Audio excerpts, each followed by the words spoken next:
Telangana CM Revanth Reddy కీలక వ్యాఖ్యలు చేశారు. తెలంగాణ నుంచి 8 మంది ఎంపీలను ఇస్తేనే మోదీ ప్రధాని అయ్యారన్నారు. సీఎం రేవంత్ రెడ్డి తెలంగాణను అభివృద్ధి చేయాల్సిన బాధ్యత ఎంపీలపై లేదా అని ప్రశ్నించారు. నిన్న మన కేంద్ర ప్రభుత్వం లేదా కేంద్రంలో అధికారంలో ఉన్న నాయకులను చేవెళ్ళ ఎంపీ వాళ్ళే, మెదక్ ఎంపీ వాళ్ళే, మల్కాజ్గిరి ఎంపీ వాళ్ళే, సికింద్రాబాద్ నుంచి ఎంపీయే కాదు కేంద్ర మంత్రిగా ఉన్నాడు. ఈడున్న నలుగురు పార్లమెంట్ సభ్యులు ఈ ప్రాంత ప్రజలు ఓటేసి గెలిపించారు. తెలంగాణ నుంచి 8 మంది ఎంపీలను ఇస్తేనే నరేంద్ర మోడీ గారు ప్రధానమంత్రి అయిన.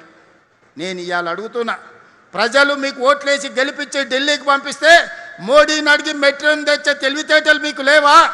రీజనల్ రింగ్ రోడ్కు నిధులు అడగాల్సిన అవసరం లేదా?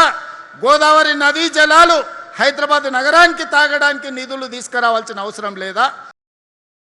మరిన్ని అప్డేట్స్ కోసం ఛానల్ ను సబ్స్క్రైబ్ చేయండి. నోటిఫికేషన్స్ కోసం బెల్ ఐకాన్ పై క్లిక్ చేయండి.